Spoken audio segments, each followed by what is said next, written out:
محمد آل محمد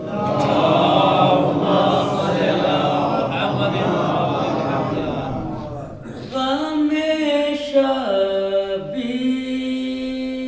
میں دو عشق بہانے والے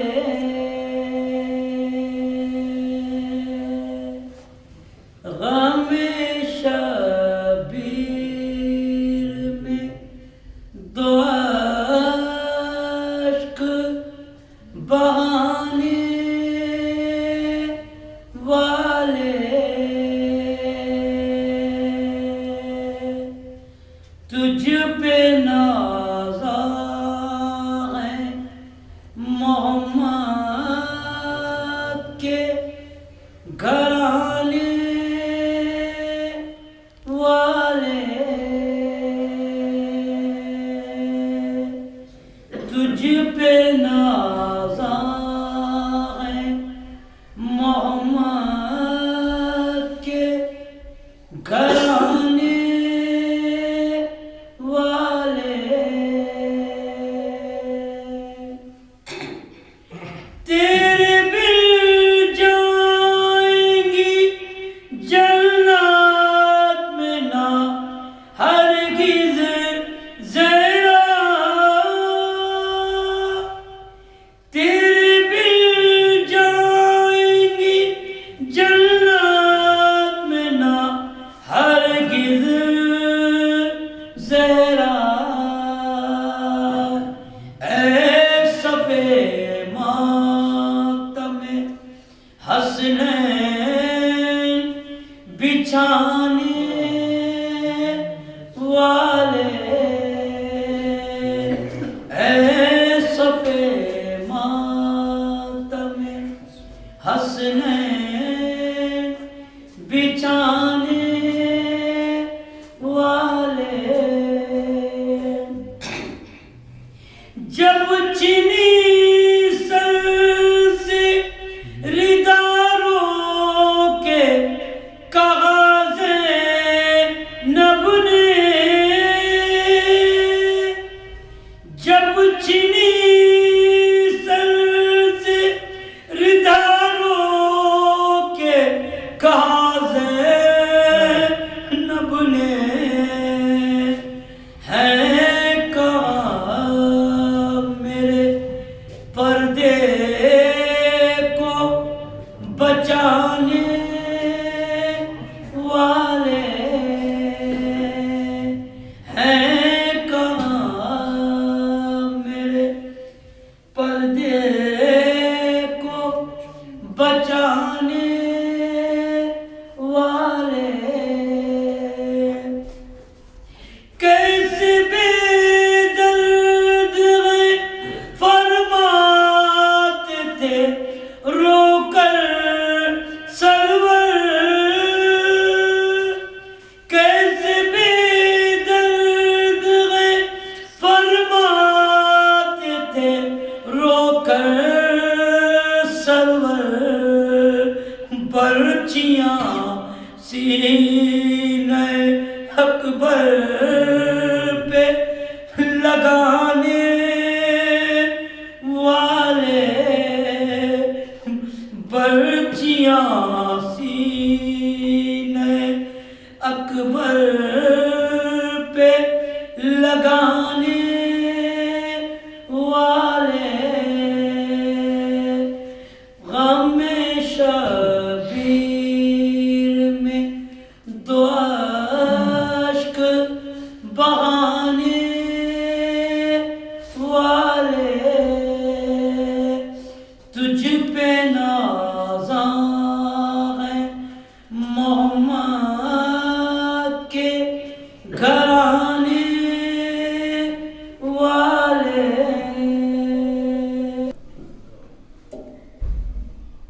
صدر واحد اور ممکن خاندان نے علماء کی مجلس منعقد کری ہے. اس کے حوالے سے ایک چھوٹا سا کلام پیش کرو, اس کے بعد باغ کے حوالے سے آپ لوگ بھی سماعتوں کے کلام پیش کرو. مل جل کر بابا سے کرن سے بات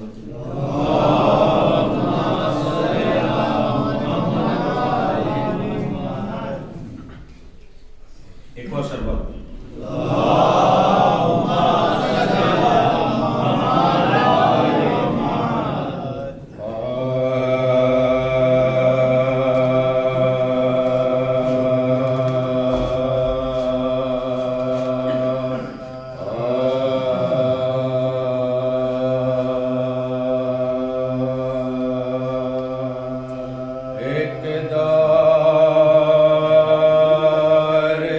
سلام دنیا کا صدیوں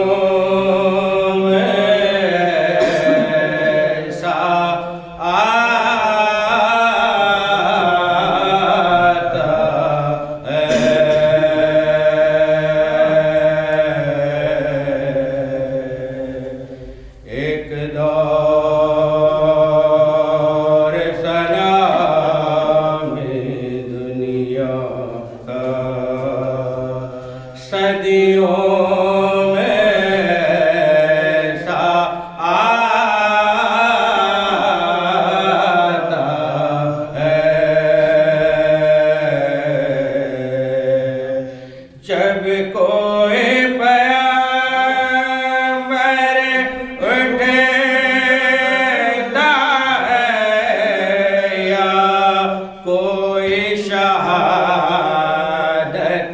پاتا ہے جب کوئی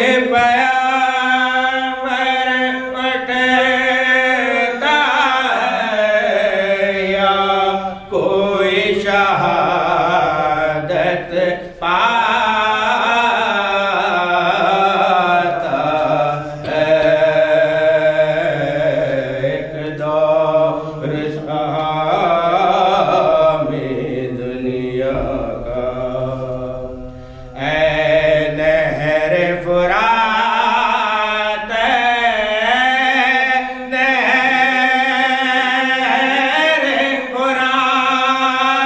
افسوس کر اپنی قسمت پر نہر فرات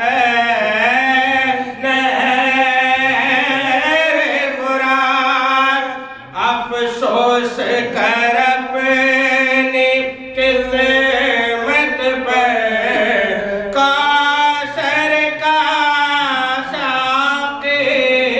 آج تیرے ساحل سے پیاسا جاتا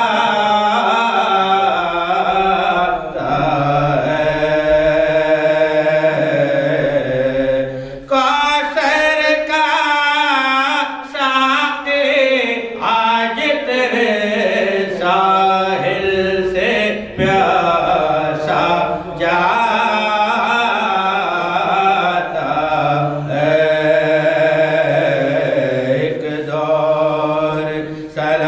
سلام دنیا کا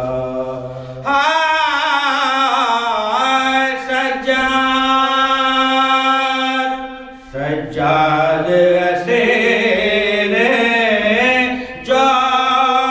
جار ہوئے افسوس کسی نے یہ نہ کہا سجاد اسیر جار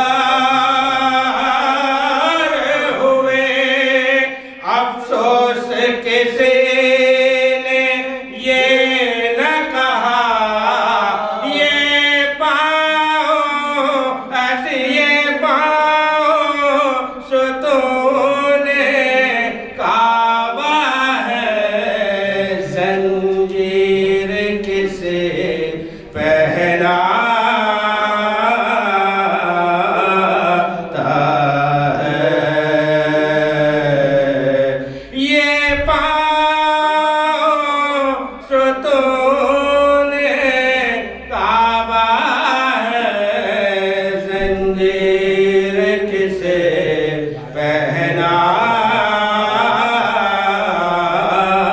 پہناتا ہے ایک دور سلام دنیا کا فاتحہ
پاتا ہے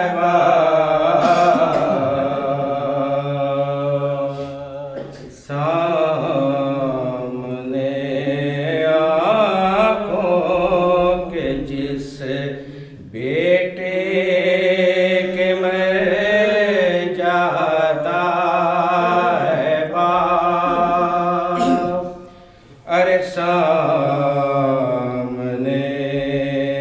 آنکھوں کے جس بیٹے کے مر جاتا ہے باپ، لمحہ لمحہ زندگی بھر اس کو یاد آتا ہے باپ،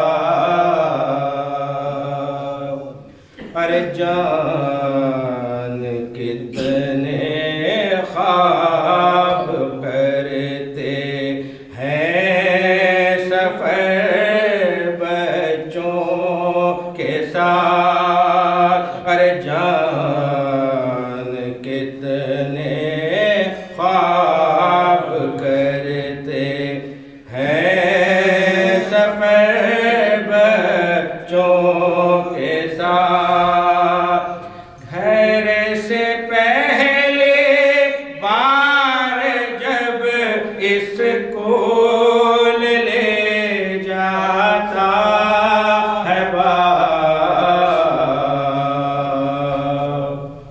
تھام کر انگلی جسے چلنا سکھایا مدتوں، ایک دن اس کے سہارے کو ترس جاتا ہے باپ،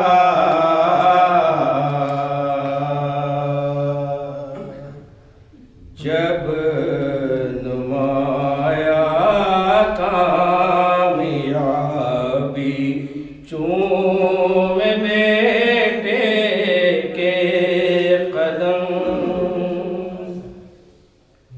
جب نمایاں کامیابی چوم بیٹے کے قدم، نظر دلواتی ہے ماں سجدے میں گر جاتا ہے باپ،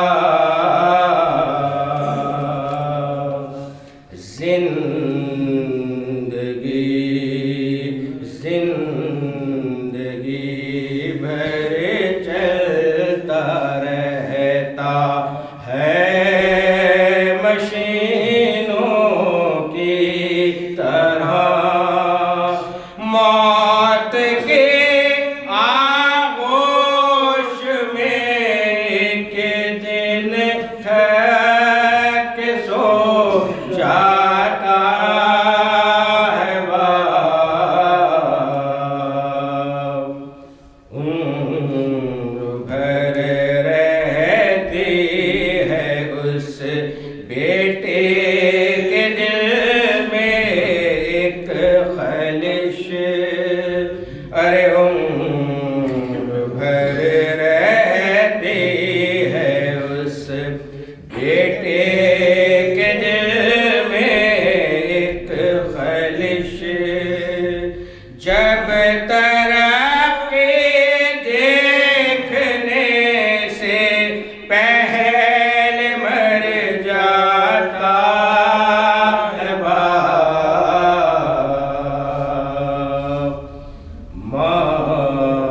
مانگنے آتی ہے جب دربار میں باغ فدت،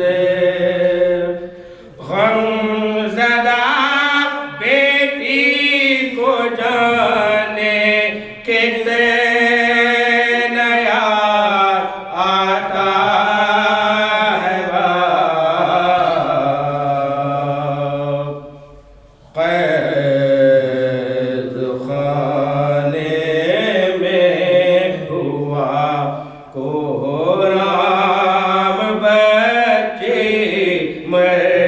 گئی خواب میں ایک جب سکینہ کو نظر آتا ہے ہونے ہی والی ہے اس شام غریباں کی سحر ارے ہونے ہی والی ہے اس شام غریباں کی سحر ارے بازوؤں کو چوم کر بیٹی کو سمجھاتا ہے باپ روتے روتے بس یہی کہتا ہے وہ ہائے حسین جب کبھی اپنے جوان بیٹے کو دفناتا ہے باپ رو کے زینب نے کہا بابا بھرا گھر لٹ گیا رو کے زینب نے کہا بابا بھرا گھر لٹ گیا جب شب شم غریب جب شب شام غریبا میں نظر آتا ہے باپ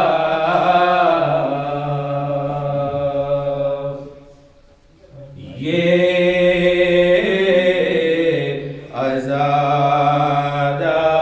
عزاداری کا صدقہ ہے جو برزخ میں رضا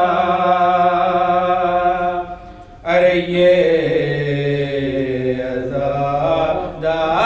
عزاداری کا صدقہ ہے جو برزخ میں رضا ارے مجلسوں میں روتے ہیں ہم اور جزا پاتا ہے باپ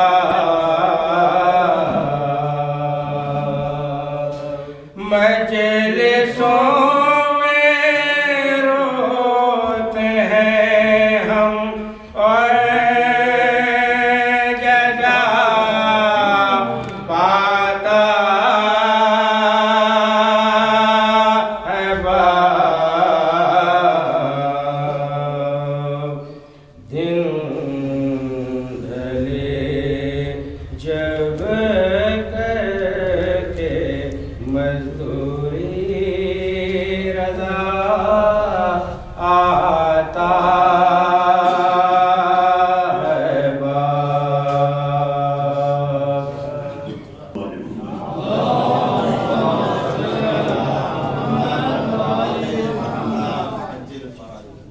یہ مجلس منو بھائی کی چھوڑی کی ہے وہ یقیناً ان کا ہنستا ہوا چہرہ اکثر یاد آ جاتا ہے بہت خوش گزار اور ان کی مغفرت کرے اور ان کے بچوں کو صبر جمیل عطا کرے ایک سلوات ارشاد فرمائیں محمد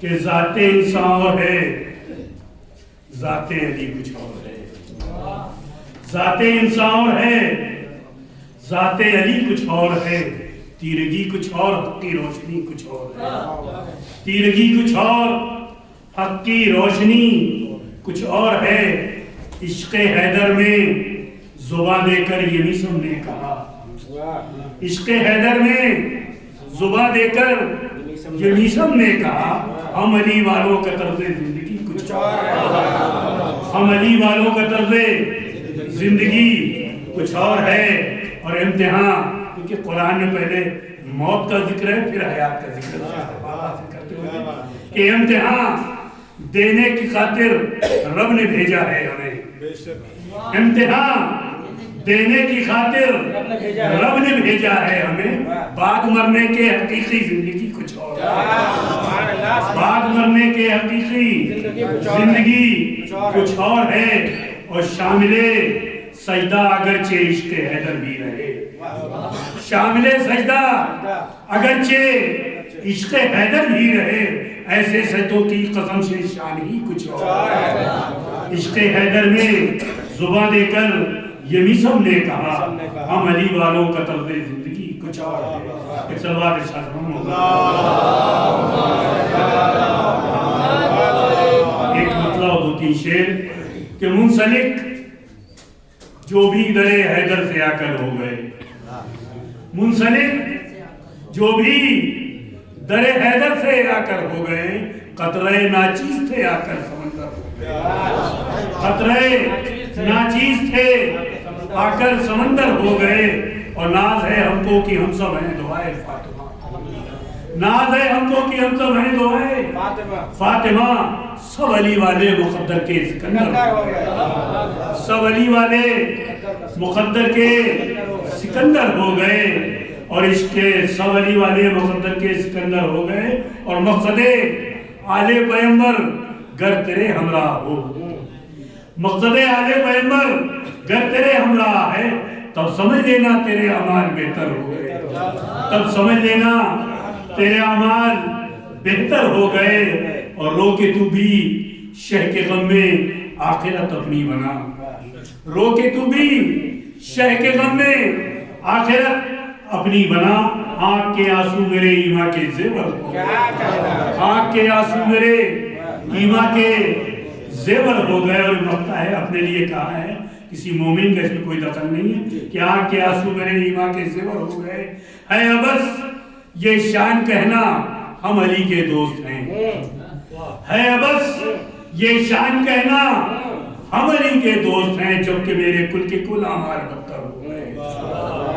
اور مقصد آل پیغمبر گر تیرے ہمراہ ہو، تب سمجھ لینا تیرے اعمال بہتر ہو گئے۔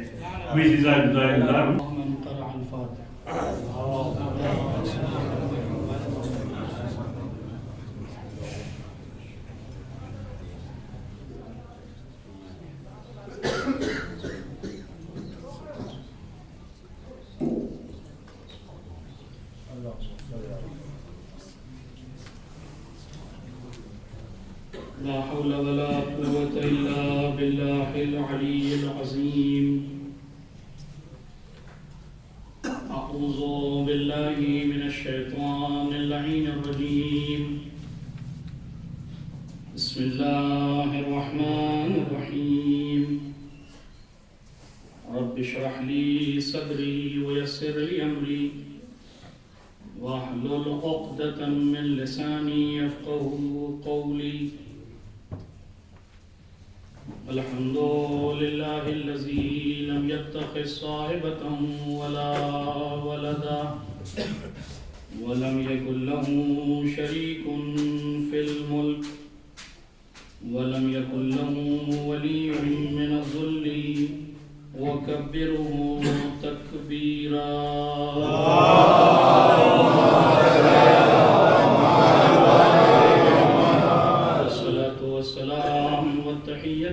والإكرام على الرسول النبي الأمي الذي أرسله بالحق بشيرا ونذيرا وداعيا إلى الله بإذنه وسراجا منيرا.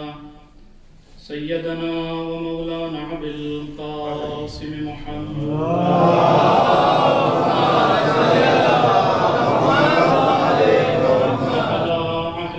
الطيبين الطاهرين المجرمين المعصومين المظلومين واللعنة الدائمة الباقية على أعدائهم أجمعين من يوم ظلمهم إلى يوم الدين. عما بعد فقد قال الله تبارك وتعالى في محكم كتابه المجيد والفرقان الحميد وقوله الحق. بسم الله الرحمن الرحيم.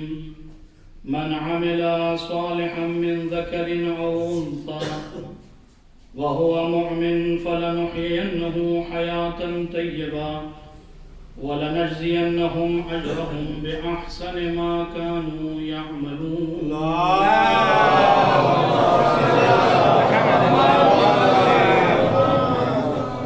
گزارش ایک مرتبہ سورہ حمد، مرتبہ سورہ توحید کے تلاوت فرما کر مرحوم و مغفور فضل عباس ابن وارث حسین مرحوم کی روح طیبہ کو حساب.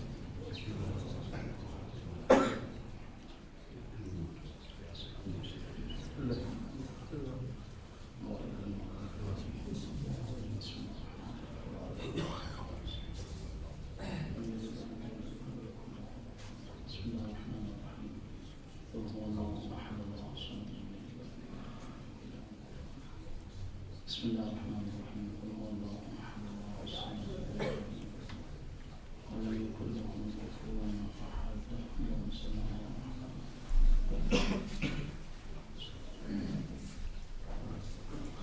ایک صلوات ہے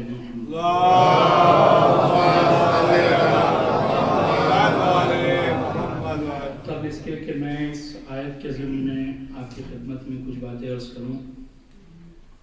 یہ ایک اعلان ضروری سمجھتا ہوں یہاں پر کرنا کہ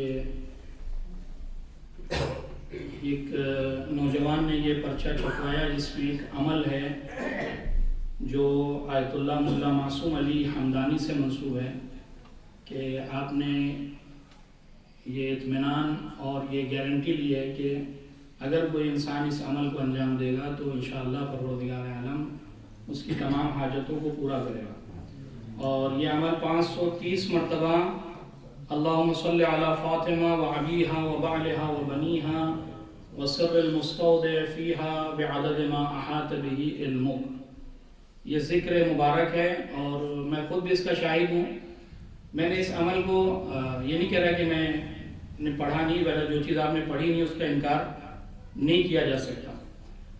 تو میں نے اپنے بزرگ علماء اور عرفاء سے قم کی سرزمین پر جب میں زیر تعلیم تھا اور ابھی بھی ایک طالب علم کی حیثیت ہے، وہاں پر بھی بہت سے عرفاء اور علماء کے لبوں پر یہ ذکر مبارک ہمہ وقت ہوتا تھا. اللہم صلی علی فاطمہ و ابیہا و بعلہا و بنیہا و سر المستودع فیہا بعدد ما احاط بہ علمک. اور اس ذکر مبارک کے ذریعے سے علماء اپنی پریشانیاں اور وہ علمی مسائل جو حل نہیں ہوتے تھے وہ صدیقہ کبریٰ سلام اللہ علیہ کی بارگاہ والا سے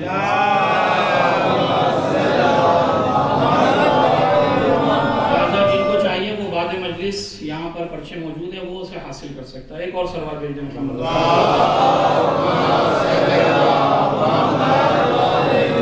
بہرحال شہر بھوپال میرے لیے غیر آشنا نہیں ہے، گرچہ ایک طولانی غیبت کے بعد آنا نصیب ہوا ہے.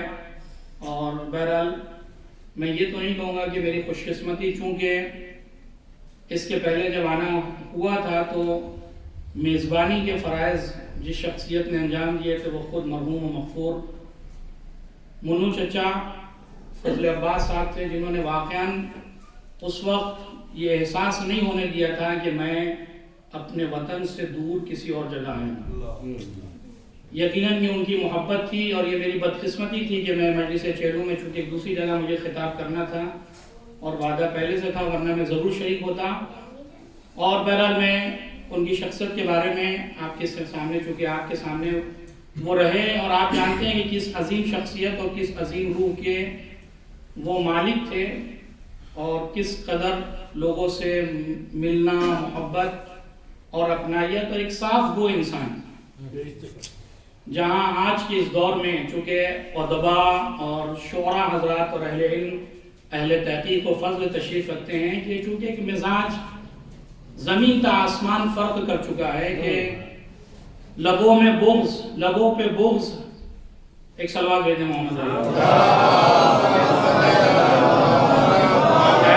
کہ دلوں میں بغض لبوں پر تبسمی جملے، دلوں میں بغض لبوں پر تبسمی جملے، بدل گیا ہے زمانے میں دوستی کا مزاج۔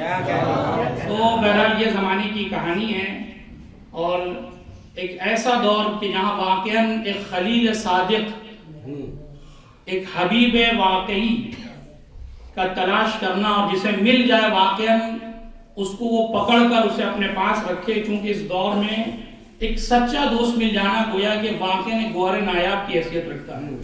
ایک صلوات بھیجو محمد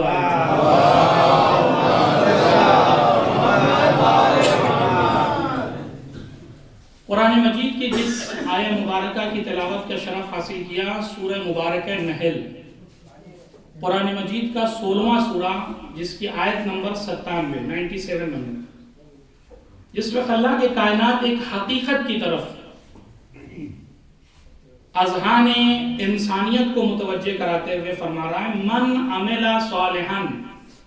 ایسا لگ رہا ہے کہ پروردگار عالم پورے عالم انسانیت کو جمع کر کر ایک عمومی اعلان ہو رہا ہے، من عمل صالحا، جو بھی عمل صالح کرے، من ذکر او انثی، فرق نہیں پڑتا کہ وہ مردوں میں سے ہو یا اس کا تعلق صنف نسواں سے ہو، وَهُوَ مُؤْمِن، شرط یہ ہے کہ وہ اس عمل کے وقت حالت ایمان پر ہو، مومن ہو، فَلَنُحْيِيَنَّهُ حَيَاةً طَيِّبَةً، تو خدا یہ اعلان کر رہا ہے کہ ہم اسے حیات طیبہ دیں گے، وَلَنَجْزِيَنَّهُمْ أَجْرَهُمْ بِأَحْسَنِ مَا كَانُوا يَعْمَلُونَ، اور ضرور بھی ضرور، تاکید علماء تشریف رکھتے ہیں، لَنَجْزِيَنَّهُمْ یعنی ضرور بھی ضرور ہم اسے جزا دیں گے، اور یہ جزا ایسی ہوگی بِأَحْسَنِ مَا كَانُوا يَعْمَلُونَ کہ عمل دیکھنے والا جب دیکھے گا اور جزا کا جب مشاہدہ ہوگا تو زمین تا آسمان فرق نظر آئے گا کہ عمل تو بہت چھوٹا نظر آ رہا ہے، لیکن اللہ نے جب اس کی جزا دی ہے تو اس عمل کے مقابلے میں وہ جزا احسن ہے۔ اور کیوں نہ ہو، کیونکہ عمل کی نسبت اللہ نے عالم امکان میں رہنے والے انسان کی طرف دی ہے، اور جزا کی نسبت اس وحدہ لا شریک خدا کی طرف ہے۔ بندہ اپنی ساری کوشش کر لے، رہے گا عالم امکان ہی میں، اور خدا جب جزا دینے پہ آتا ہے تو خدا کی طاقت لامحدود، اس کا خزانہ لامحدود۔ اور یہی وجہ ہے کہ بسا اوقات جب لوگوں کو تعجب ہوتا ہے کہ آپ جب بتائیے کہ زیارت سید الشہداء میں اللہ نے 90 حج کا ثواب رکھا ہے، 100 حج کا ثواب رکھا ہے، اور جب روایت پڑھ کے یہ کہتی ہے، چھٹے امام فرماتے ہیں کہ 90 اور 100 تو چھوڑیے، امام فرماتے ہیں 1000 حج مقبولہ، زیارت سید الشہداء کا ثواب 1000 حج مقبولہ۔ تو واقعا عقل انسان حیران ہے کہ یہ کیسے ممکن ہے کہ ایک عمل اور اس کے مقابلے میں اتنی عظیم جزا۔ دیکھیں مصیبت یہ ہے کہ ہم جب عمل کو دیکھتے ہیں تو صرف نگاہ میں عمل ہوتا ہے، وہ عمل کس کیفیت میں انجام دیا گیا اس کی طرف توجہ نہیں ہوتی۔ اس لیے کہ جس زمان اور جس مکان اور جن حالات میں عمل کو انجام دیا جائے، وہ حالات اور وہ زمانہ اس عمل کی وقعت اور اہمیت میں اضافہ در اضافہ کرتا چلا جاتا ہے۔ ایک صلوات بھیجیں محمد والے محمد۔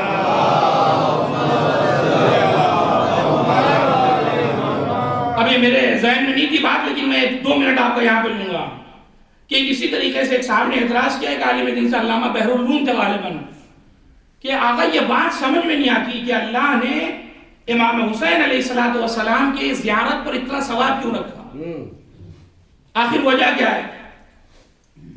اس کے پہلے بھی انبیاء نے اوصیاء نے قربانیاں دی اللہ کی بارگاہ میں، لیکن آخر کیا وجہ ہے کہ پروردگار عالم نے امام حسین علیہ السلام کی زیارت پر اتنا زیادہ ثواب؟ تو علامہ بحرالعلوم نے یہی بات کی تھی، تو نے عمل کو دیکھا ہے، عمل کس حالت میں کیا گیا اس کی طرف توجہ نہیں ہے۔ لہذا فرماتے ہیں کہ فرض کر ایک بادشاہ ہے جو اپنی رعایت کے ساتھ، اپنی رعایا کے ساتھ لاؤ لشکر فوج نکلا شکار پر، اور شکار کرتے کرتے وہ اپنے لشکریوں اور اپنے افواج سے دور ہو گیا۔ اب عالم یہ ہے کہ چونکہ بہرحال اس کے پاس خود کے کھانے کے تو تھے نہیں پہ کچھ ساری چیزیں، وہ افواج اور وہ سارے نوکر ان کے پاس تھی، لہذا یہ بھوک کی شدت سے جاں بلد تھا، اب نہیں کہ تب اس دنیا سے رخصت ہو جاتا۔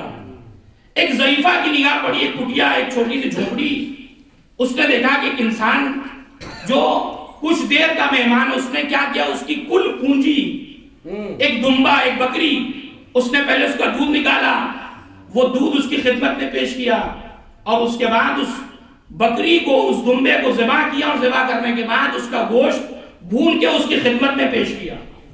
بادشاہ نے کچھ کھایا پیا، اس کی جان میں جان آئی، اور آنے کے بعد وہ پہنچا، شکریہ ادا کر کے پہنچا اپنے محل، اور محل میں پہنچنے کے بعد اس نے اپنے وزیروں کو جمع کیا، اور وزیروں کو جمع کرنے کے بعد سوال کیا کہ یہ بتاؤ کہ اس ضعیفہ کو میں کیا دوں کہ اس کے اس عمل کی جزا ہو سکے۔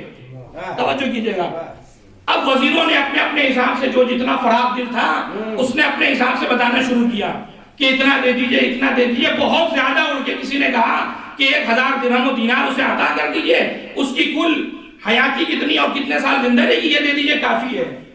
بادشاہ نے مسکرا کے کہا تم سب نے جو مشورے دیے وہ انتہائی غلط مشورے ہیں، اس لیے کہ تم نے صرف عمل کو دیکھا ہے، کیا کہنا، اس عمل کی کیفیت پہ تمہاری نگاہ نہیں گئی۔ توجہ کیجئے گا، کہ کیوں؟ کہ اس لیے کہ تم نے عمل کو دیکھا، یہ نہیں دیکھا کہ میں مر رہا تھا۔ توجہ چاہ رہا ہوں، میں اس دنیا سے چلا جاتا، تمہارا بادشاہ کا نام لینے والا کوئی نہ ہوتا، کوئی پرسان حال نہیں تھا، اور اس کی طرف بھی دیکھو کہ اس کی کل زندگی اور کل سرمایہ حیات ایک دمبا، ایک بکری تھی، اس نے کسی چیز کا خیال نہ رکھتے ہوئے اسے مجھے بچانے کے لیے قربان کر دیا۔ توجہ چاہ رہا ہوں، واقعہ یہی پہ تھا کہ طالب علم بیٹھنے لگا، استاد نے کہا بات سمجھ میں آئی کہ کربلا کے میدان میں خدائی داؤں پر لگی ہوئی تھی، انبیاء کی محنتیں داؤں پر لگی ہوئی تھی، اوصیاء کی محنتیں مشقتیں داؤں پہ لگی تھی، حسین نے اپنا بھرا گھر دے کر ان ساری چیزوں کو بچا کر خدا کو بچا کر بتایا کہ دیکھو خدا نے بچانے کی طاقت دی ہے، تو حسین خدا کی خدائی کو بھی بچا رہا ہے، تو خدا نے بھی اعلان کیا کہ گھبرانے کی ضرورت نہیں، اب جزا ایسی دوں گا کہ قیامت تو لوگ شزدر نظر آئیں گے کہ یہ کیسی جزا ہے جو حسین کو عطا کی گئی ہے۔ ایک صلوات پر محمد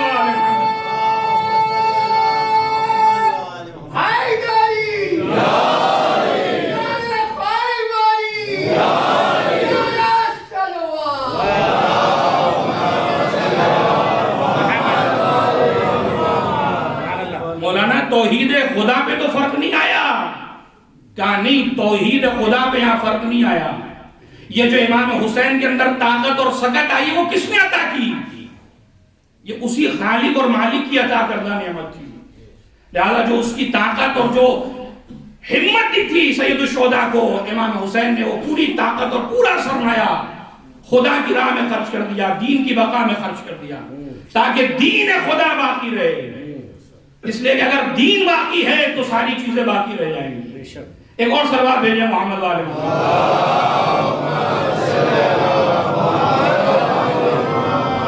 غور کر رہے ہیں آپ، لہذا قرآن اعلان کر رہا ہے کہ جو بھی عمل صالح کرے، چاہے مرد ہو چاہے عورت ہو، ہم اسے حیات طیبہ دیں گے۔ اور عزیزو یاد رکھیں کہ اللہ کے نظام میں کسی طرح کی کوئی تبعیض اور کوئی فرق نہیں ہے۔ غور کیجئے گا، جو بات چونکہ اہل علم ہے، یہ بات کہنے بڑی آسانی ہے مجھے یہاں پر، کہ خدائی نظام میں کسی طرح کی کوئی تبعیض، کوئی فرقہ پرستی یا کوئی اونچ نیچ، یہ سارے مرحلے خدا کے نظام میں نہیں پائے جاتے ہیں۔ آپ دیکھیں کہ ہو سکتا ہے بعض اوقات اعتراض ہوتا ہے کہ ممکن ہے کہ مرد اور عورت کی ساخت اور بناوٹ، ان کی تخلیق یہ تقاضا کرے کہ ان کا میدان عمل بدل دیا جائے، توجہ کیجئے گا میرے جملوں پر. ممکن ہے کہ دونوں کی جسمانی خصوصیات ان کی ساخت اور بناوٹ کی بنیاد پر میدان عمل ممکن ہے بدل جائے، لیکن یہ ممکن نہیں کہ جزا میں کوئی کمی رہ جائے. توجہ چاہ رہا ہوں. یہی وجہ ہے کہ بعض خواتین رسول اللہ کی خدمت میں پہنچی. اللہ کے رسول، ہم نے یہ سنا ہے کہ آپ نے یہ اعلان کیا کہ جہاد کا یہ شرف ہے اور جہاد کے فضائل بیان کیے، اور اس کے بعد یہ بھی اعلان کیا کہ اللہ نے جہاد عورتوں پہ ساقط رکھا ہے. تو یہ اتنی عظیم نعمت ہم محروم رہ جائیں، اس لیے کہ اسی جہاد کے ذریعے سے وہ مقام عظمی، وہ عظیم منزلہ جسے شہادت کہتے ہیں، وہاں تک پہنچنا ہے. اور جب ہمیں جہاد سے ہی محروم رکھ دیا گیا تو ہم اس منزل تک کیسے پہنچیں گے؟ رسول جو وما ينطق عن الهوى کا مصداق، اس نے آواز بھی گھبرانے کی کوئی ضرورت نہیں ہے. میدان عمل اللہ نے بدلا ہے. صرف وہ ثواب جو پروردگار عالم اس مرد مجاہد کو اپنی جان ہتھیلی پر لے جا کر میدان کارزار پہ دینے جانا تھا، اسی پروردگار عالم نے اعلان کیا میرے ذریعے سے کہ جہاد المرأۃ حسن التبول، ایک عورت کا جہاد یہ ہے کہ وہ گھر میں بہترین امور خانہ داری کو فرائض کو انجام دے، وہ شوہرداری کو سیکھے، وہ بچوں کی تربیت صحیح انداز سے کرے. تو جو ثواب پروردگار عالم اس مرد مجاہد کو اس جہاد میں جانے کو دے رہا ہے، وہی ثواب پروردگار عالم اس عورت کو گھر کی اس چار دیواری میں دے کر بتا رہا ہے کہ میدان عمل ضرور بدلا ہے لیکن جزا میں کوئی کمی نہیں رکھی گئی ہے. ایک صلوات بھیجے محمد و آل محمد.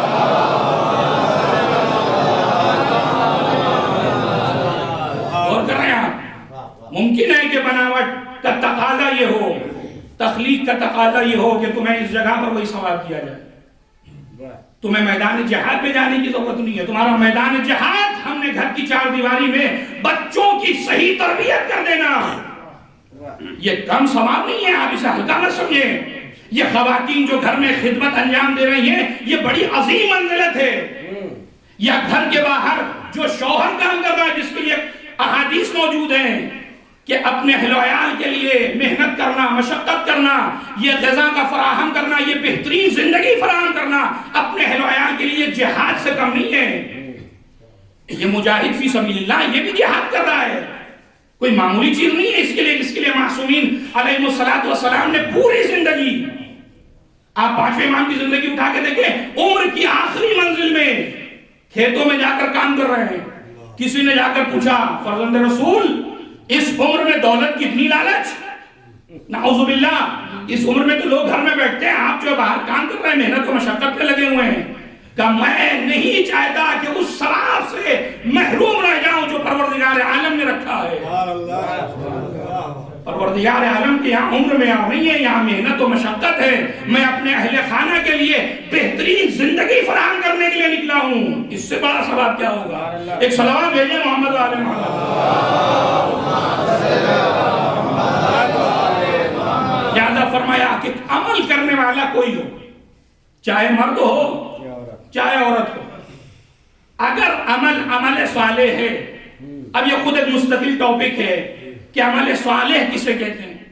قرآن نے یہ نہیں کہا کہ عمل کرو جو بھی ہم تمہیں حیات طیبہ دیں گے، نہیں، قید لگائی ہے من عمل صالحا.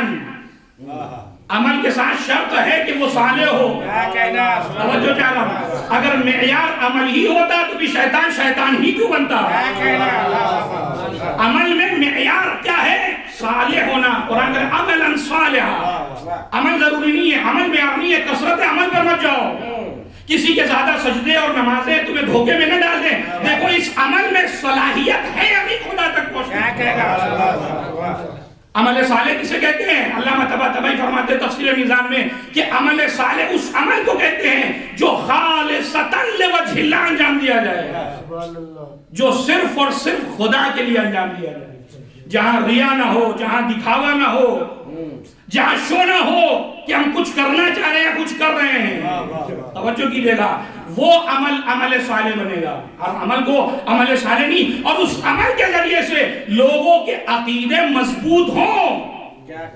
اس عمل کے ذریعے سے لوگ بد عقیدہ نہ ہوتے چلے جائیں. ایک صلوات بھیجیں محمد علیہ.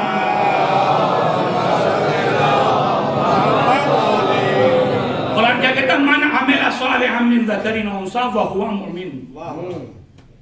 شرط کیا ہے؟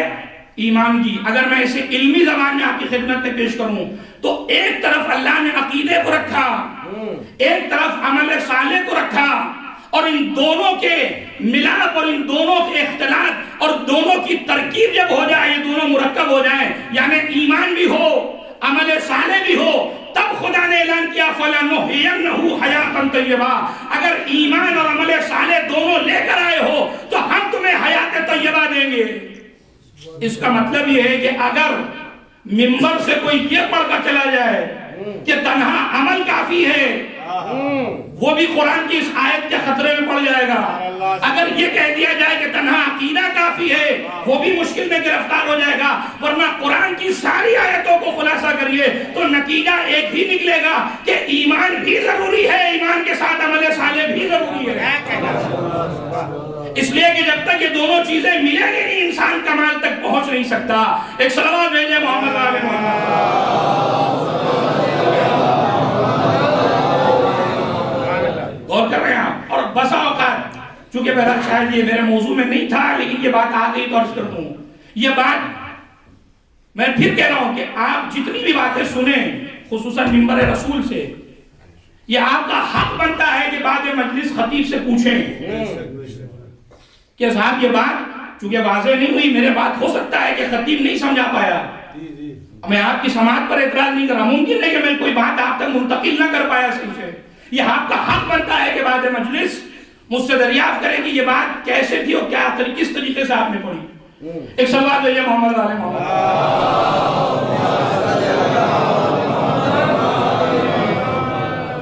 لہذا ایک بات بڑی آسانی سے دیکھیں، عزاداری سید الشہداء، یقیناً ان آنسوؤں میں اتنی طاقت ہے کہ وہ ہمیں جنت تک پہنچا سکے، لیکن سوال یہ ہے کیا ہماری نگاہ میں صرف جنت ہے؟ کیا یہ محبت ایک تاجرانہ محبت نہیں نظر آتی آپ کو کہ کچھ دیں اور کچھ لیں؟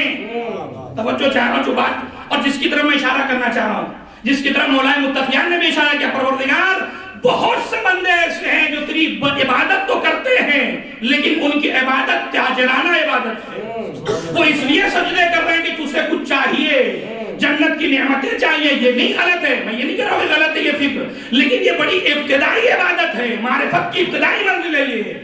پروردگار عالم حضرت علی اعلان کر کے پروردگار کچھ بندے وہ ہیں جو تاجرانہ عبادت کرتے ہیں، کچھ وہ ہیں جو خوف میں سجدے میں پڑے ہوئے ہیں کہ پروردگار کہیں جہنم میں ڈال دے، لیکن میں ایک مرتبہ علی نے آواز دی پروردگار لیکن مزاج علی یہ ہے کہ نہ تیری جنت کی لالچ میں عبادت ہو رہی ہے نہ تیرے جہنم کے خوف میں عبادت ہو رہی ہے، بلکہ تجھے لائق سجدہ پایا تو علی سجدے میں ہے۔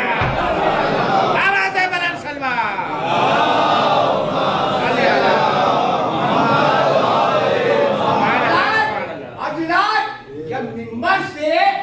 مولا علی کے اتنے شاندار فضائل بیان ہو رہے ہو تو بھی نعرہ بھی شایان شان ہونا چاہیے، اس کی آواز نجف اشرف سے ٹکرائے اور مولا ہم سب کو اپنی زیارت کے لیے بلائے۔ نعرہ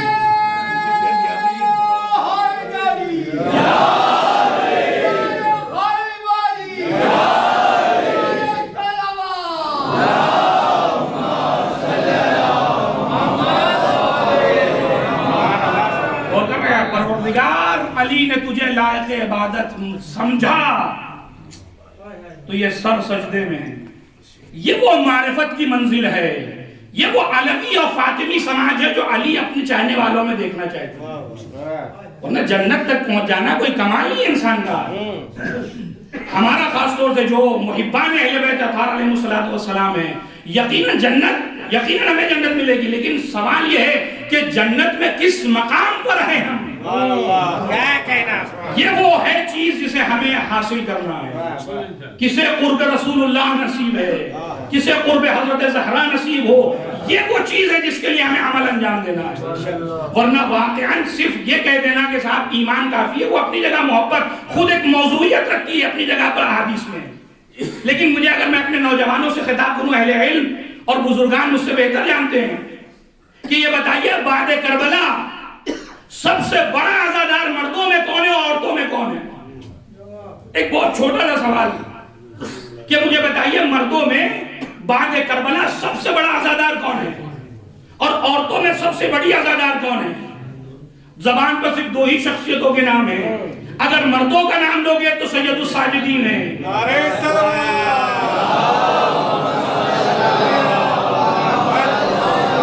اور صنف نازک میں عقیل بنی ہاشم حضرت زینب علیہ مقام.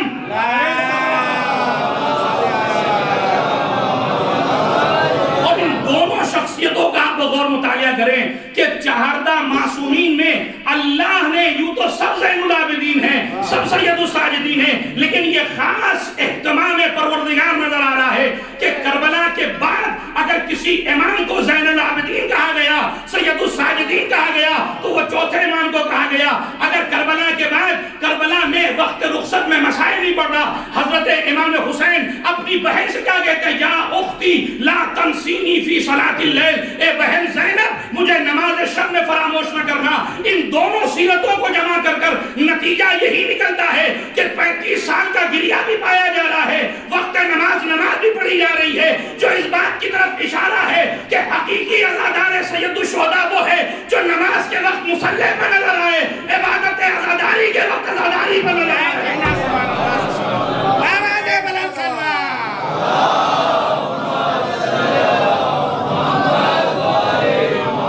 جب فرش عزا بچ جائے تو فرش عزا کی زینت بن جائے, مصلی عبادت بچ جائے تو مصلی عبادت کی زینت بن جائے. یہ بہترین پیغام ہے کربلا کے بعد ان دونوں شخصیتوں کا. اب ان سے بڑا تو کوئی عزادار نہیں ہے کہ کائنات میں کوئی آگے کہ بھائی ہم ان سے آگے نکل گئے, تو پھر آپ آگے رہیے, ہم آپ سے آگے جانے کی کوشش میں بھی نہیں ہے. ایک صلوات بھیجیں محمد وآل محمد.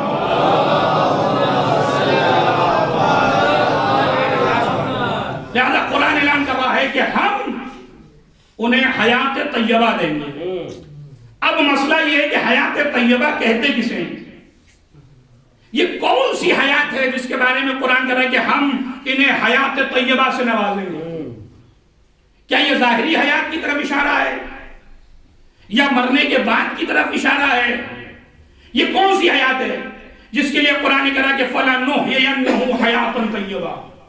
اب میں آپ کا کچھ دیر وقت لوں گا یہاں پر, ایک دقیق گفتگو تھوڑا ذہن میں رکھیے گا کہ قرآن یہ کہہ رہا ہے کہ ہم تمہیں حیات طیبہ دیں گے. تو یہ حیات طیبہ ہے کیا؟ اب دیکھیں, آپ یقین جانیں کہ جو تفاسیر میں اس کی تفسیر بیان کی گئی, اگر اسے صرف بیان کیا جائے ایک ایک چیز کو, تو میں بغیر کسی مبالغے کر رہا ہوں, مجھ سے طالب علم کے لیے 1-2 اشرہ کافی نہیں ہوگا کہ جو اس آیت کی تفسیر حیات طیبہ اہل علم حضرات تشریف رکھتے ہیں میری بات کی تائید کریں گے کہ حیات طیبہ کہتے کسے ہیں. دیکھیں, انسان کی 2 زندگی ہے. ایک وہ زندگی جو ظاہری زندگی جس میں انسان حیوانات کے ساتھ مشترک ہے, کھانا پینا اٹھنا بیٹھنا افزائش نسل تحرک, یہ ساری چیزیں انسان اور حیوان دونوں میں مشترک ہے, کوئی فرق نہیں ہے. وہ بھی کھا رہے ہیں ہم بھی کھا رہے ہیں, وہ بھی پی رہے ہیں ہم بھی پی رہے ہیں, ان کے یہاں بھی افزائش نسل ہے ہمارے یہاں بھی افزائش نسل ہے, ان کے یہاں بھی حرکت و نقل ہے ہمارے یہاں بھی حرکت و نقل پائی جاتی ہے. یہ زندگی جو ہے وہ انسان اور حیوان میں مشترک ہے. اب اگر قرآن یہ کہہ رہا ہے کہ ہم تمہیں حیات طیبہ دیں گے, تو وہ حیات حیوانی تو ہمارے پاس آلریڈی موجود ہے. یہ کون سی زندگی ہے جس کی طرف قرآن یہ اعلان کر رہا ہے کہ ہم تمہیں حیات طیبہ دیں گے؟ اور یہ حیات طیبہ ہے بڑی عجیب چیز, اس لیے کہ چوتھے امام زین العابدین علیہ السلام, لیکن میں اپنی دلیل, اپنی بات کی دلیل میں یہ بات پیش کر رہا ہوں. امام مقام دعا میں فرماتے ہیں اللہم احینی حیاتا طیبہ, پروردگار مجھے حیات طیبہ دے دے. مولا آپ کے پاس تو حیات ہے, یہ کون سی حیات ہے جسے آپ بھی حیات طیبہ سے تعبیر کر رہے ہیں؟ رسول اسلام نے حدیث میں شاہ فرمایا من قرأ سورة المزمل فی آخر اللیل او فی صلاة العشاء احیا اللہ حیاتا طیبہ, کہ وہ انسان کہ جو نصف شب میں سورہ مزمل کی تلاوت کرے یا نماز عشاء میں سورہ مزمل کی تلاوت کرے, اللہ اسے حیات طیبہ دے گا. یہ کون سی حیات ہے جس کے بارے میں قرآن کہہ رہا ہے کہ سورہ مزمل پڑھو تمہیں حیات طیبہ دیں گے، امام زین العابدین کہہ رہے ہیں کہ پروردگار مجھے حیات طیبہ دے دے۔ عزیزو، ساری روایتوں کا نچوڑ اور تفاسیر کا خلاصہ میں آپ کی خدمت میں عرض کروں تو معصومین اور پروردگار عالم یہ کہنا یہ چاہ رہے ہیں کہ حیات طیبہ یعنی وہ زندگی جس میں دین آگے ہو اور ساری چیزیں پیچھے ہوں۔ کیا کہہ رہا وہ زندگی جس میں دین امامت کر رہا ہو اور ساری چیزیں پیچھے معمول کی حیثیت رکھتی ہوں، یعنی تمہارے خواہشات، تمہاری تمنائیں، تمہارے رشتہ داریاں، ساری چیزیں دین کی امامت میں ہوں گی، وہ امامت نہیں کریں گی۔ توجہ چاہ رہا ہوں سیکھو، بڑی عجیب اور بہت ہی بلند گفتگو میں نے آپ کی خدمت میں کی ہے۔ اگر آپ اسے درک کر رہے تو میں سمجھوں گا کہ میں ماجد مجلس، میری مجلس کامیاب ہے کہ پروردگار عالم یہ جو کہہ رہا ہے کہ ہم تمہیں حیات طیبہ دیں گے، یعنی تمہاری زندگی میں دین کو آگے رکھا جائے گا۔ اب میں اگر تاریخ سے مثال دوں تو آپ حیات طیبہ کے مصداق تک پہنچئے کہ حیات طیبہ کہتے کسے ہیں؟ صلوات بھیجیں محمد علیہ محمد۔ مہینوں سے جنگ چل رہی ہے، حاکم شام یا فقیر شام، اور دوسری طرف ہے علی مرتضیٰ۔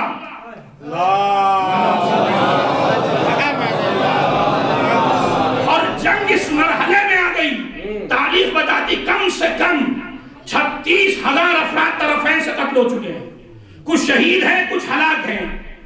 یہ بھی ایک عجیب فلسفہ ہے، اور اس پہ غور کریے کبھی کہ مرے تو دونوں طرف سے، لیکن ایک شہادت کے درجے پر ہے، ایک ہلاکت کے درجے پر ہے۔ اس کا مصداق خود تلاش کریے گا کہ وہ کون سی چیز ہے جو انسان کو شہادت تک لے جاتی ہے، وہ کون سی چیز ہے کہ گلا کٹانے کے بعد بھی ہلاک ہے۔ یہ خود ایک مستقل موضوع ہے۔ دیکھ رہے ہیں اب وہ مرحلہ آیا جنگ کا کہ فاتح جنگ، ایک صلوات بھیجیں محمد،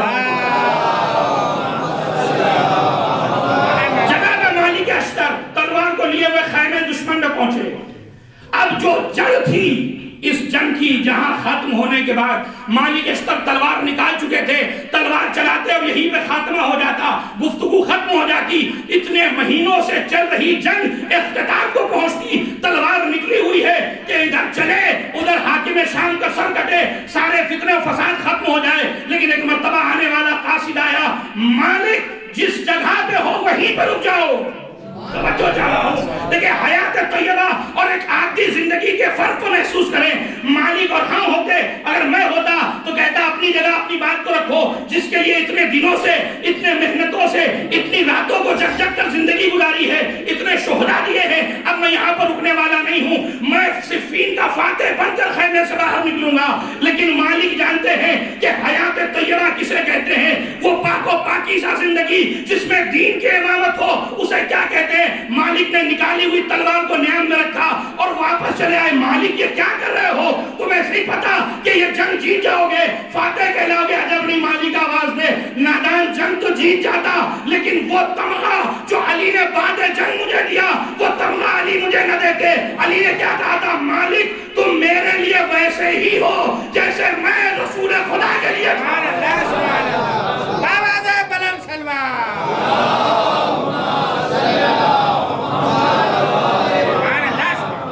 مالک تم میرے لیے ویسے ہی ہو جیسے میں رسول اللہ کے لیے تھا۔ یہ کوئی معمولی چیز نہیں ہے، خدا کی قسم، کہاں علی مرتضیٰ، کہاں مالک اشتر، لیکن علی کہہ رہے ہیں مالک تم میرے لیے ویسے ہی ہو جیسے میں علی رسول اللہ کے لیے تھا۔ مالک بتانا چاہ رہے ہیں کہ تلوار کا چلانا حیات طیبہ نہیں رہتا، بلکہ تلوار کس کے اشارے پہ چل رہی ہے، یہ حیات طیبہ نہیں ہے۔ شجاعت اس کا نام نہیں ہے کہ ہر میدان میں تلوار چلا دی جائے۔ شجاعت کہتے ہیں کہ تلوار اطاعت امام میں چلی ہے یا خواہش نفس کے تحت چلی ہے۔ اگر اطاعت امام میں چلی ہے تو یہ بھی شجاعت ہے، اور اگر اطاعت امام میں نیام میں گئی ہے تو اسے بھی شجاعت کہتے ہیں۔ ایک صلوات بھیجیں محمد و آل محمد۔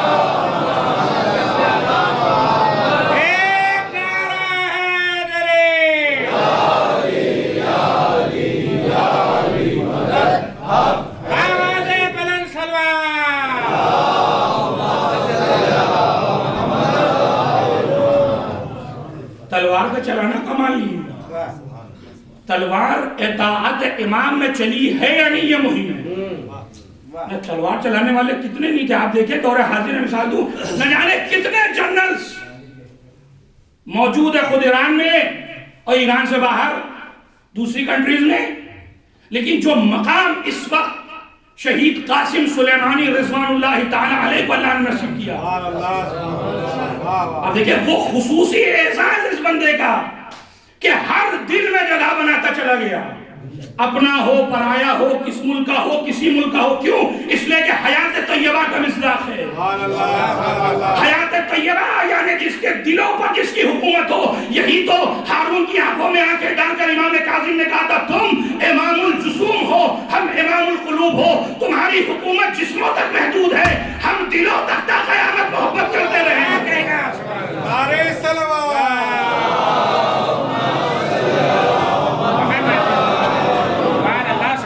تمہاری حکومت جسموں تک محدود ہے, ہماری حکومت دلوں پر ہے.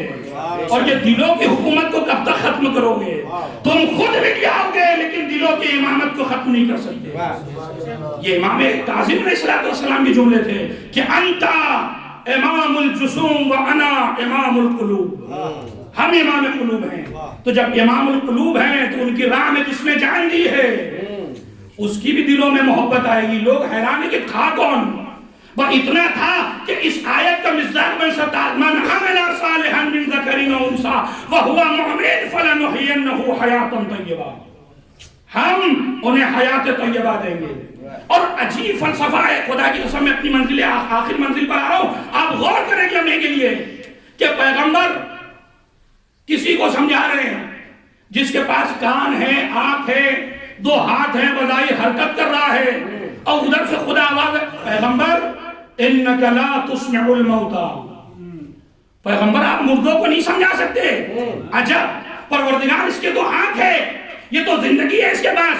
دیکھیے حیات اور موت کے ذکر آپ چکے, بہرحال عیسیٰ علیہ السلام کی مجلس ہے, اسے بھی آپ عنوان ہدیہ لیتے جائیے کہ آپ دیکھیں کہ ہم حیات سمجھتے کسے. حیات یعنی جس کی یہاں تحرک ہو, جس کے ہاتھ پیر کان سلامت ہو, جو کام بھی کر رہے ہوں, ہم اسے زندگی سمجھتے ہیں. لیکن قرآن یہ کہہ رہا ہے کہ پیغمبر انک لا تسمع الموتى, آپ مردوں کو نہیں سمجھا سکتے. پروردگار یہ تو زندہ ہے, اس میں زندگی کے آثار پائے جا رہے ہیں, اور تو یہ کہہ رہا ہے کہ ان مردوں کو نہیں سمجھایا جا سکتا. اور پروردگار ہم ہی نے دیکھا اس ایک اور منظر کو کہ کچھ افراد میدان میں گلا کٹا کر سو رہے ہیں, اور تو یہ اعلان کرا ولا تحسبن الذين قتلوا في سبيل الله امواتا بل احياء عند ربهم يرزقون. کہ انہیں کہنا تو دور, گمان بھی نہ کرنا کہ یہ مردہ ہے. عجب, ہم انہیں مردہ سمجھ رہے تھے, خدا یہ کہہ رہا ہے کہ یہ زندہ ہے. ہم جنہیں زندہ سمجھ رہے تھے, خدا یہ سب کہہ رہا ہے کہ یہ مردہ ہے. تو پروردگار آخر فیصلہ کیسے ہو کہ کون زندہ ہے اور کون مر چکا؟ کا زندگی اور موت کا فیصلہ دین کرے گا. جس کے پاس دین کی حکومت ہوگی وہ مرنے کے بعد بھی زندہ کہلائے گا. اگر دین کی امامت نہیں ہے تو زندہ رہنے کے باوجود مردوں میں زندہ کہلائے گا. صلوات پر محمد علیہ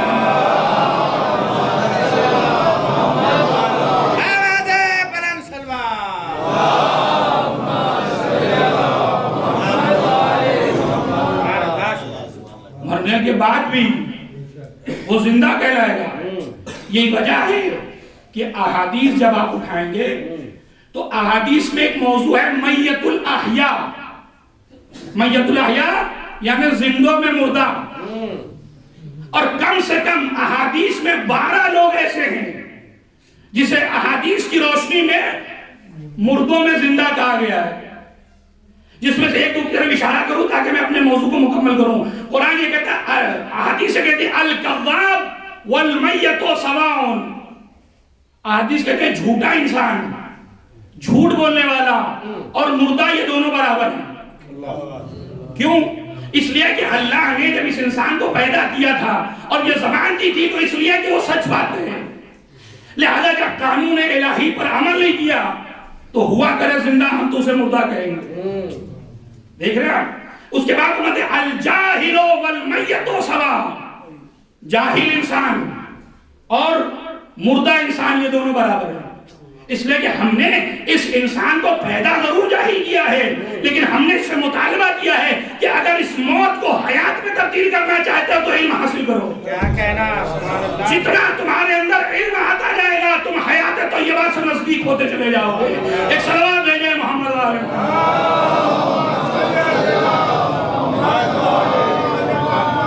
اب چونکہ اصحال ثواب کی مجلس سے یہ حدیث پڑھ کے میں ربط مسائل کہ آپ دیکھیں حیات طیبہ یعنی وہ زندگی جس میں دین کی امامت ہو۔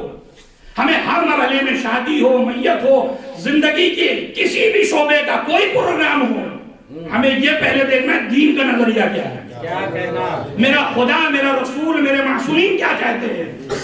لیکن بہرحال میں اپنے لیے کہہ رہا ہوں، آپ کے لیے نہیں کہہ رہا ہوں کہ اگر میرے یہاں شادی ہے تو مجھے تو یہ دیکھنا ہے کہ ماموں نہ ناراض ہو جائے، پھوپھا کی ناک نہ ٹیڑھی ہو جائے، مجھے بہت سے لوگوں کا خیال کرنا ہے۔ ہاں خدا ناراض ہو جائے چل جائے گا، کیونکہ اسے تو منایا جا سکتا ہے، انہیں کون منائے گا بیٹھ کر۔ ایک صلوات بھیجیں محمد علیہ محمد۔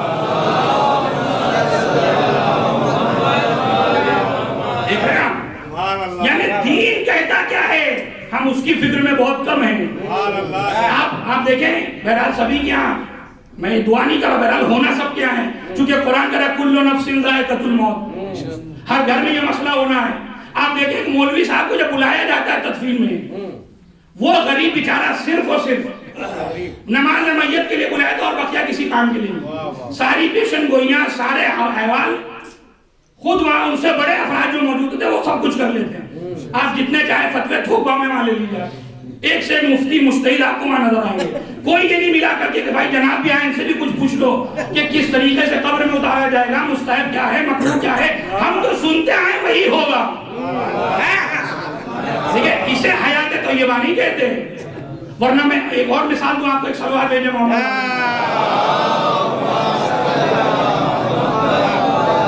دیکھیں دینی معرفت ہماری کہاں تک پہنچی ہے، میں اس حوالے سے مثال دے رہا ہوں۔ اب میں ایک سے سوال کا جواب میرا سب سے چاہتا ہوں میں کہ یہ بتائیے نماز عید برگزار ہوئی، مسلمین کی تعداد پرسنٹیج میں کتنی شرکت کرتی ہے؟ الحمدللہ۔ چلیے ہم تھوڑا سا کنجوسی سے کام لیتے ہوئے 95%۔ اچھا کیفیت کیا ہے وہ دیکھیے آپ، گھر کے بزرگ، بڑے بھائی، گھر کی خواتین سب اس بچے کو اٹھانے پہ تلی ہے کہ مسجد میں چلا جائے، عیدگاہ تک چلا جائے۔ کیوں؟ اس لیے کہ اسے نماز عید ادا کرنی ہے۔ سوال، نماز عید مستحب ہے یا واجب؟ کیا قیامت کے دن اللہ تعالیٰ سب سے پہلا سوال یہی کرے گا کہ نماز عید پڑھ کر آئے ہو یا نہیں آئے ہو؟ اگر پڑھ کے نہیں آئے تو سیدھا جہنم میں چلے جا۔ کوئی سوال ایسا ہونے والا ہے؟ مستحب کا مطلب ہی صاحب تعریف شریعت میں یہی ہے، شریعت کی تعریف میں کہ مستحب اس عمل کو کہا جاتا ہے، آپ کریں تو بہتر، نہ کریں تو کوئی مسئلہ نہیں، اللہ کوئی بات پوچھ نہیں کرے گا۔ اچھا یہی تعداد جو 95% ہے، نماز ظہرین کا وقت آیا، اب مجھے نہیں پتا کہاں پہ کوفے کے حالات ہوتے یا نہیں ہوتے کہ جہاں پر جناب مسلم تنہا ہے اور پیچھے بہرحال یہ کیفیت تو نہیں ہوتی ہوگی، 5-10 لوگ آپ کو مل جائیں گے۔ 95% گر کے آ گیا 5 پر، شیئر بازار بالکل نیچے آ گیا، ٹھیک ہے۔ اب مغربین کا وقت آیا صاحب، اگر ٹکٹس بک نہ ہو تو شاید مل جائیں گے 2-3، ورنہ مولانا خود ہی مصلی کا بچھائیں گے اور تاکہ خود ہی چلے جائیں گے۔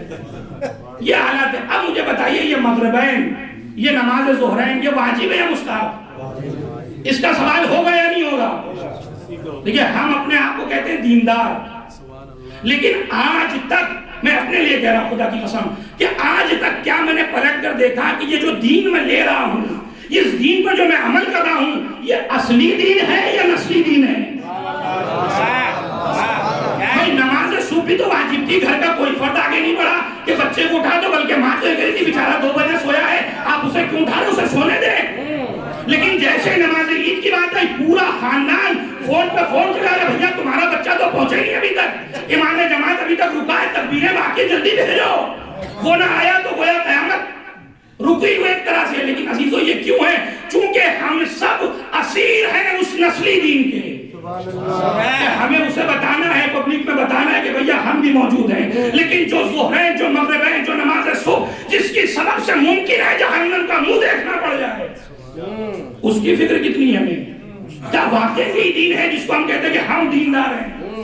تو یہ تو ایک چھوٹی سی مثال تھی، ورنہ میرے پاس ہزاروں مثالیں ہیں جو میں آپ کی خدمت میں 1 گھنٹہ سے مثالیں چلتی رہیں گی. ایک صلوات بھیجیں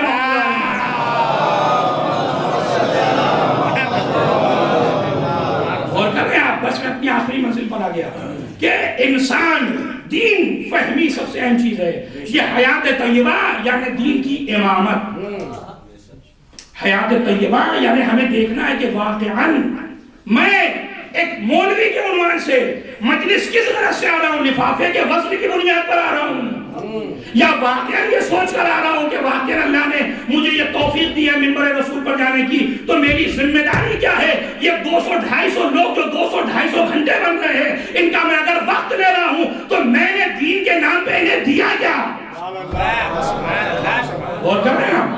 ایسا نہیں ہے کہ یہاں بیٹھ گئے تو حساب کتاب نہیں، یہاں تو اور شدید حساب کتاب ہے کہ آپ نے قوم کا جو وقت لیا ہے، آپ کے سر پہ جو تاج رکھا ہوا ہے، قوم جو آپ کے ہاتھ چوم رہی ہے، وہ کیا اسی لیے نہیں؟ آپ کو اس قوم میں سب سے زیادہ متقی پرہیزگار، ہر چیز سے زیادہ آپ کو آگے رہنا ہے تاکہ آپ ایک نمونہ عمل بن سکے بقیہ کے لیے. ایک صلوات بھیجیں محمد.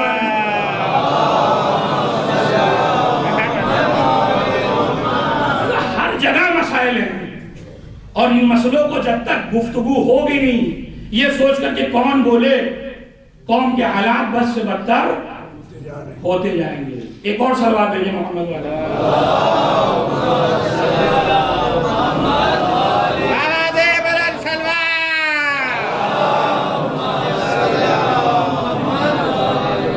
باتیں بہت سی تھی لیکن بہرحال سردی کے ایام میں بھوک بھی بہرحال ٹائم تو ہو ہی گیا ہے.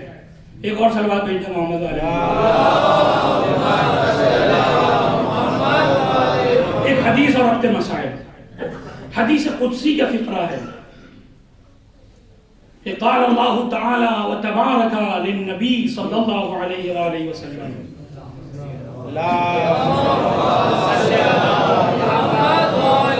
واقعاً اس حدیث قدسی کو جب میں پڑھتا ہوں واقعاً ایک عجیب کیفیت ہے.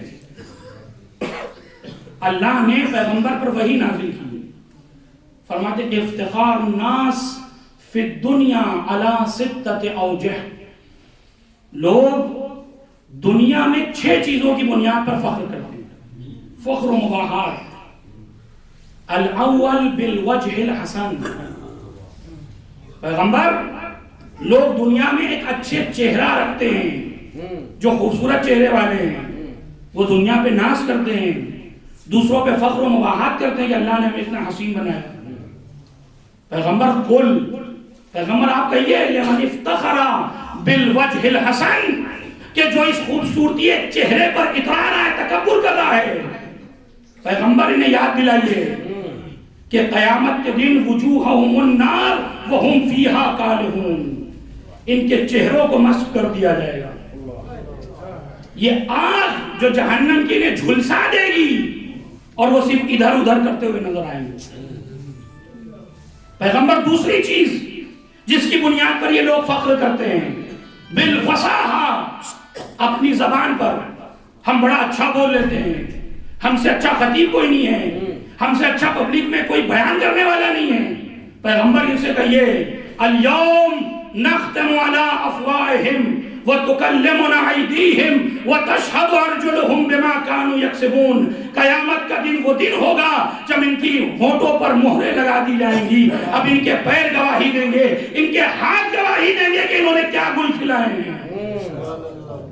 لہذا اس زبان پر اترانے کی ضرورت نہیں ہے. پیغمبر تیسری چیز جس کے بنیاد پر لوگ فخر و مباحات کرتے ہیں، بالمال والولد. اپنی دولت کی بنیاد پر، کثرت اولاد کی بنیاد پر. پیغمبر ان سے کہیے یوم لا ینفع مال ولا بنون. قیامت کا دن وہ دن ہوگا نہ مال کام آئے گا نہ اولاد کام آنے والی ہے. پیغمبر چوتھی چیز جس کی بنیاد پر یہ فخر و مباحات کرتے ہیں، بالحسب والنسب.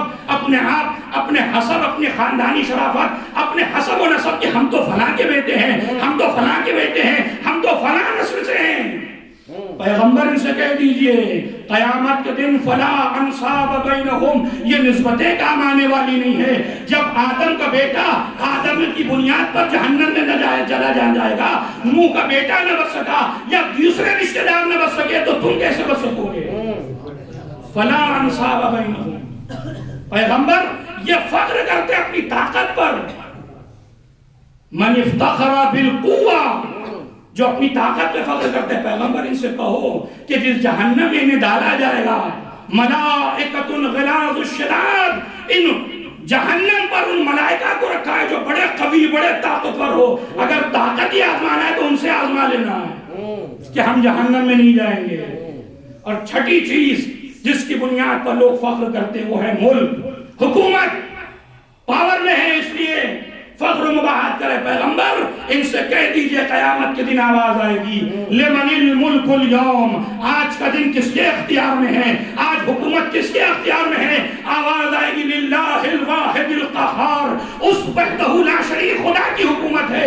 یہی تو وجہ ہے کہ دعائے کمیل میں مولا فرماتے ہیں ولا يمكن الفرار من حکومتک. پروردگار دنیا کا ہر گنہگار ایک ملک سے دوسرے ملک میں اس لیے بھاگ جاتا ہے اس لیے کہ اسے پتا ہے اس کی طاقت دوسرے ملک میں نہیں چلنے والی، اس کی قدرت دوسرے ملک میں نہیں چلنے والی. لیکن پروردگار تیری حکومت سے کون بچ کر جائے گا؟ یہ ڈھیل اس لیے دی جا رہی ہے تاکہ ان کا گناہ کا جو گھڑا ہے وہ مکمل سے بھر جائے. اس کے بعد جب اللہ اپنی رسی کو ٹائٹ کرے گا تو پوری دنیا میں انہیں بھاگنے کی جگہ نہ آئے گی. ایک صلوات بھیجے محمد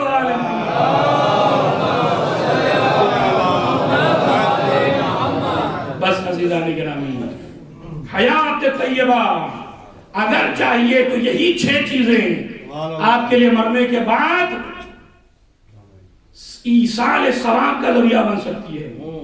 یہی اچھا چہرہ اگر مومنین سے حسن سلوک متبسم ہو کر مسکراتے ہوئے ملو گے تو یہی چہرے کی جو مسکراہٹ ہے وہ تمہیں جہنم سے جنت کی طرف لے جا سکتی ہے.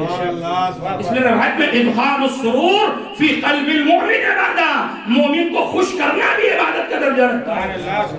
اور کر رہے ہیں یہی مال اور اولاد اگر تم نے صحیح تربیت کی ہے تو مرنے کے بعد یہ بیٹا ایصال ثواب کا ذریعہ بنے گا. اگر تم نے مال کو صحیح راستے میں خرچ کیا ہے تو یقیناً یہ مال بھی تمہارے لیے مرنے کے بعد کام آیا. کسی یتیم پہ خرچ کر دیا، کسی درسگاہ میں لگا دیا، کسی کی تعلیم پہ خرچ کر دیا. ایسا تو نہیں ہے کہ لوگ جمع کرتے چلے گئے، خرچ کرنے کی نوبت ہی نہیں آئی. اسی لیے اللہ نے سب سے منحوس اور سب سے زیادہ جس انسان سے نفرت کی ہے وہ کنجوس سے. اس لیے نفرت اس لیے نہیں ہے چونکہ یہ اپنے لیے جہنم کا انتظار کر رہا ہے. کیوں؟ اس لیے کہ یہ بہترین جنت میں اپنا گھر تعمیر کر سکتا تھا لیکن مال کی جمع ہوری میں خرچ نہ کر کر اپنی جنت میں اپنے درجے کو نیچا لیتا ہے. ایک صلوات بھیجیں محمد. اور یاد رکھیے اپنے ہاتھ سے خرچ کرنا اور بعد میں ورثہ کا خرچ کرنا زمین تا آسمان. جب آپ اپنے اختیار سے خرچ کرتے ہیں پیسہ اس کا ثواب نگاہ خدا میں اور ہے. مرنے کے بعد آپ کی طرف سے ورثہ خرچ کریں اس کا ثواب کچھ اور ہے.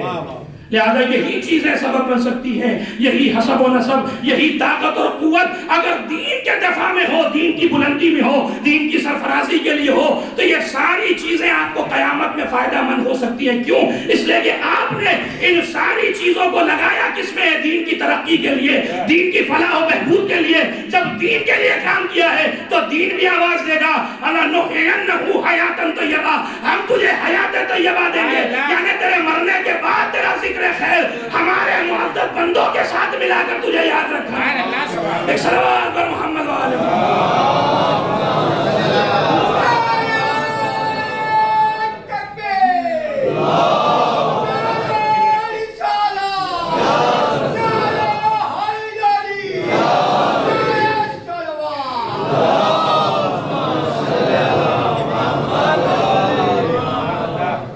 کیا ہم نے اور آپ نے کسی نے سوچا تھا کہ کہاں ذوات مقدسہ اور کہاں ہم خاکی، کہاں وہ نوری مخلوق اور کہاں ہم گناہوں میں ڈوبے ہوئے انسان.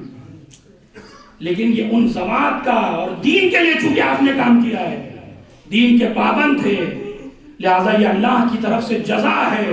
من مات علی حب آل محمد مات شہیدا. کہ اگر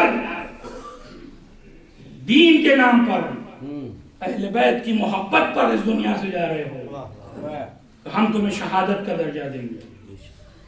اور یہ تمہارا جو وجود قطرے کی بھی حیثیت نہیں رکھتا. ہم اس سمندر سے وصل کر دیں گے. یہ مجالس ازا کا انعقاد کیوں ہوتا ہے؟ تاکہ در حقیقت اس قطرے کا اعلان کیا جا سکے کہ آج ایک اور قطرہ دریا سے متصل ہو گیا. یہ اپنی بقا کا ہم انتظام کر رہے ہیں اور اپنے باقی رہنے کی علت بھی بیان کر رہے ہیں کہ ہم کیوں باقی ہیں. یہ ذکر سید الشہداء، یہ ذکر ائمہ اطہار. یقیناً ورثہ نے، بیٹوں نے اپنے باپ کی سال ثواب کی مجلس رکھی. یقیناً ایک باپ ایک ایسی شخصیت جو اپنی پوری زندگی اپنی غیرت اور نہ جانے کتنی چیزوں کو داؤں پر لگا کر بچوں کو پروان چڑھاتا ہے، بچوں کو اس لائق بناتا ہے. آپ سوچیں باہر باپ کتنا ہی پریشان کیوں نہ ہو اور کتنی ہی پریشانی سے وہ رزق لے کر آیا ہو، لیکن جب بیٹے کے منہ میں وہ رزق بن کے جاتا ہے تو جو خوشی کا جذبہ اس باپ کے اندر ہے، خدا کی قسم کائنات کی کسی شخصیت میں نظر نہیں آئے گا کہ وہ ساری مشکلات، ساری پریشانیاں سب کچھ بھول جاتا ہے صرف اس بیٹے کی خوشی کے لیے. اور یہ باپ پوری زندگی خدا کی قسم یاد رکھیں آپ واقعاً جو لائق اولاد ہیں وہ اپنے آبا و اجداد اور اپنے باپ کی قدر و منزلت کو پہچانیں. بس اوقات جملوں منہ سے نکل جاتے آخر کیا ہی کیا ہمارے لیے. عزیزوں آج جو ہم سر اٹھا کر جی رہے ہیں، اگر یہ باپ چاہتا تو نامشروع طریقے سے بھی ہمیں دنیا میں لا سکتا تھا. بہت بڑی بات میں نے کہ اس کو جا کر سوچئے گا، لیکن اس نے شرعی طریقے سے ہمیں دنیا میں لانے کا سبب بن کر ہمارے ہوئے تا قیامت ہمارے اوپر احسان کر دیا. اور یہ اہل بیت کی محبت اس کے پاکیزہ رزق کی وجہ سے ہمارے قلوب میں منتقل ہے. یقیناً یہ صحیح بات ہے کہ گھر کا ہر کونا باپ کی یاد دلاتا ہے.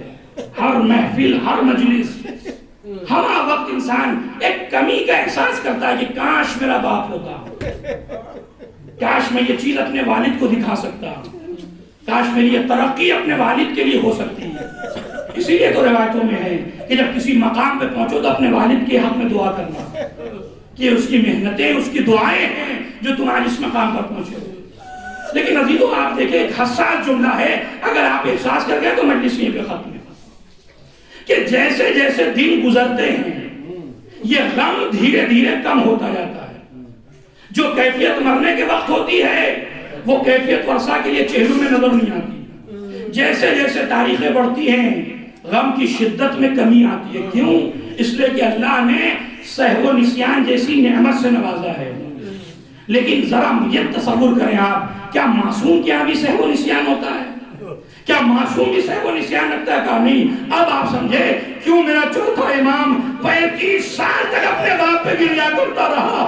ہمارا وقت کربلا تازہ ہے، پانی آیا تو باپ کا غم ہے، کھانا رکھا گیا تو باپ کا غم ہے.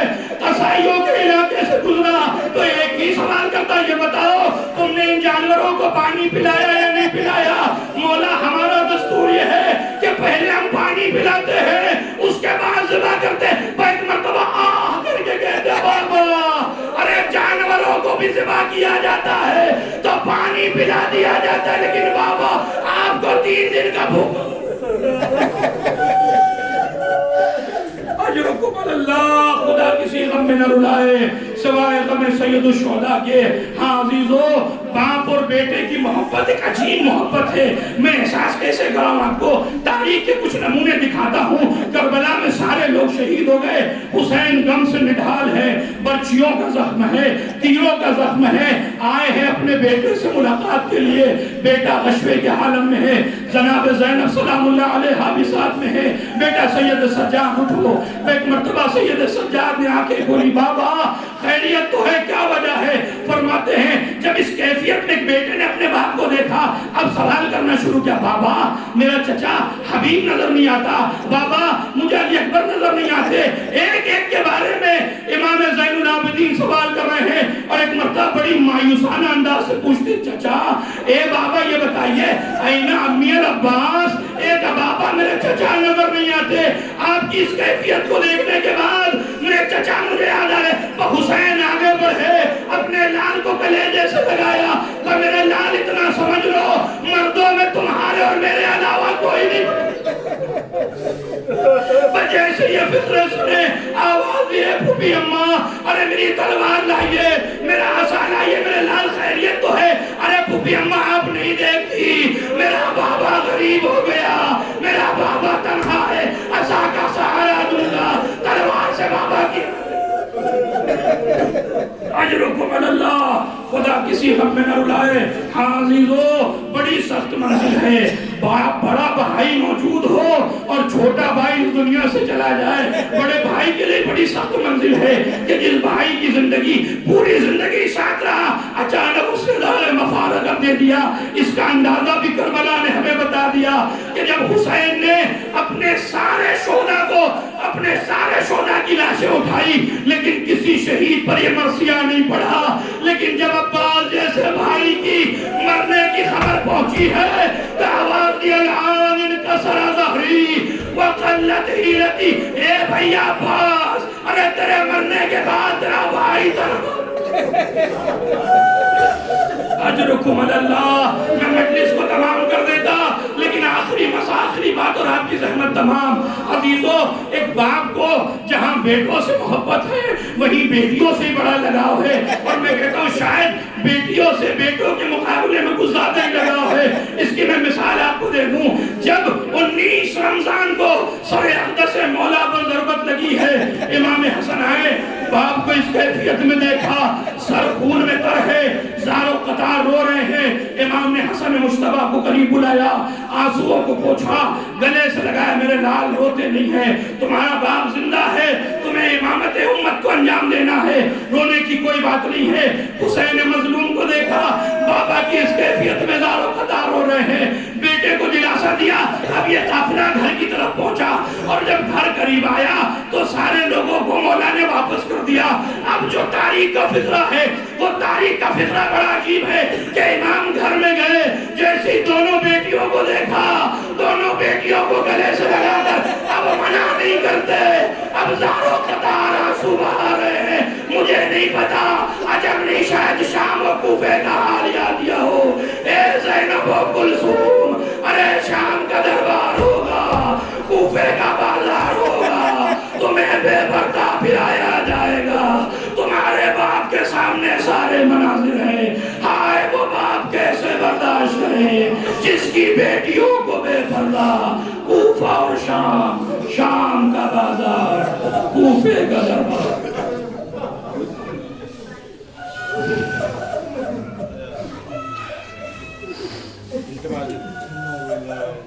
وَسَيَعْلَمُ الَّذِينَ ظَلَمُوا أَيَّ مُنقَلَبٍ يَنقَلِبُونَ. إِنَّا لِلَّهِ وَإِنَّا إِلَيْهِ رَاجِعُونَ. رَزَمْ بِقَضَائِهِ وَتَسْلِيمًا لِأَمْرِهِ. پروردگار تجھے واسطہ محمد و آل محمد کا ہماری اس مختصر سے عبادت کو شرف قبولیت عنایت فرما. پروردگار تجھے واسطہ محمد و آل محمد کا تو نے اس مجلس کا جو بھی ثواب معین کیا ہے وہ مرحوم کی مغفرت, ان کے بلندی درجات اور قرب معصومین انہیں نصیب فرما. پروردگار ہم سب کو یہ توفیق دے اور مرحوم کے ورثہ کو توفیق دے کہ ہم اپنے مرحومین کے حق میں زیادہ سے زیادہ ایصال ثواب کر سکیں. پروردگار ہم سب کو خادم دین و ملت قرار دے. پروردگار ہم سب کو توفیق دے کہ ہم احکام دین اور شریعت کے پابند بن سکے. پروردگار ہم سب کو اپنے دین سے نزدیکی عنایت فرما. وارث اعلیٰ زمانے کے امام کے ظہور میں تعجیل فرما. ہم سب کو ان کے مخلص غلام شمار فرما. جو بھی جہاں پر بھی مریض ہیں ان سب کو شفاء کامل و عاجل عنایت فرما. امام عصر کے ظہور میں تعجیل فرما. ہم سب کو ان کے مخلص غلام شمار فرما. ربنا تقبل منا انك انت السميع العليم. ایک مرتبہ سورہ حمد اور 3 مرتبہ سورہ توحید کی تلاوت فرما کر جملہ ارواح مومنین و مومنات بالخصوص مرحوم فضل عباس ابن وارث حسین کی روح طیبہ کی